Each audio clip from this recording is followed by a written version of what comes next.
more quick question. Yeah. Okay, so the 17-second block of thought that creates momentum, good feeling, 17 seconds. I want to just ask Abraham, when is it okay to pursue a thought that's not so pleasant for more than 17 seconds? So, for example, there's some people who push your buttons, and they push your buttons, and you love them, and for the most part, I'm ease and flow, and I love them. We do not encourage you to become tolerant of button pushers. Right. But then sometimes you have to vent, and it takes a bit more than 17 seconds to, just get it out.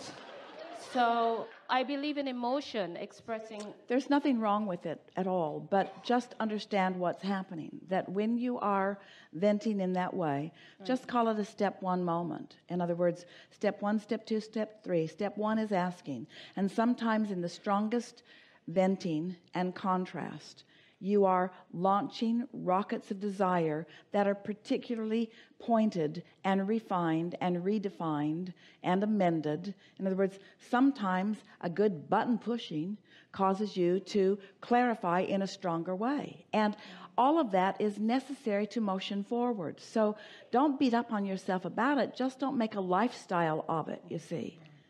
Sometimes acknowledging what is, really looking at it, because pretending that something is happening that isn't happening isn't a good idea.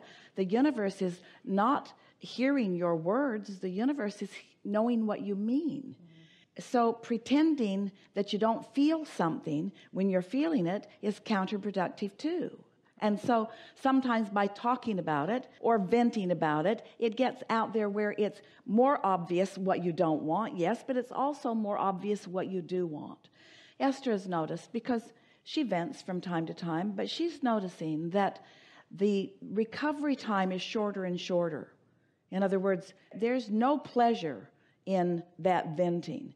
Sometimes she can't control it because something has happened that just leaves her amazed that it would happen.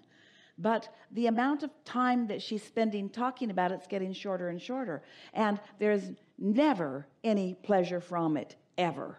It's sort of like hitting yourself over the head with a hammer, because when you stop, it's going to feel better. And we say, in time, you'll say, there's really not much value in hitting myself over the head with a hammer. And so these button pushers, after a while, there won't be any buttons for them to push. It isn't that you want to brace yourself against their button pushing. It's that you want to vibrate yourself into a different place where there are different buttons, you see. And so if somebody's pushing your buttons, it's because you've stuck them out there where they can see them. In other words, nobody's pushing a button that you haven't presented in a rather predominant way. Oh, go ahead and push this button.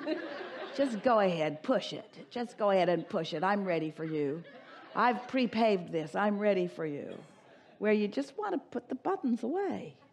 Because most people are really not that interested in digging up your buttons. If your buttons aren't easily available, they'll go find somebody else with easily available buttons.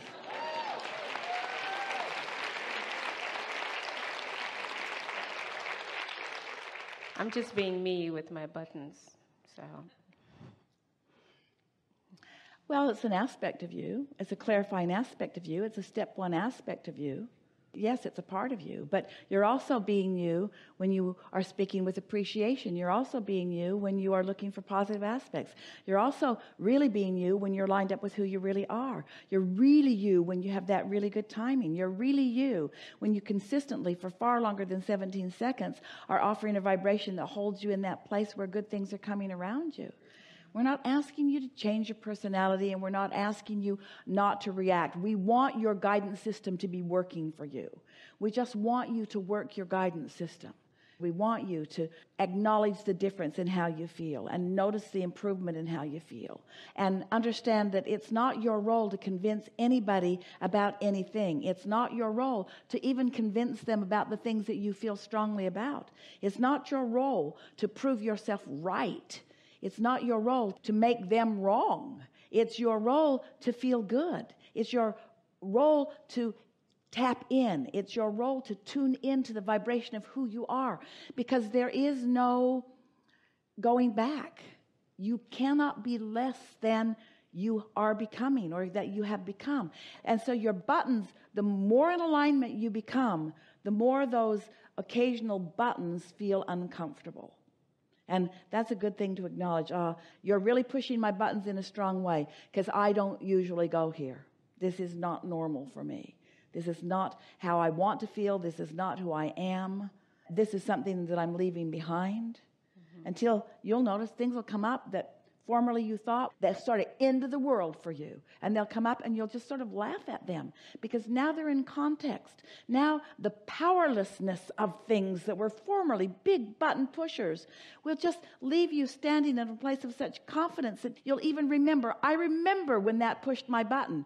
I remember when I feared that. I remember when I worried about that. I remember when that was a big button pusher. And now it's just amusing. Now it's just an amusing button. It's an amusing button. It's amusing to me that anybody's willing to put up with stuff that doesn't feel good. We have enjoyed this interaction immensely.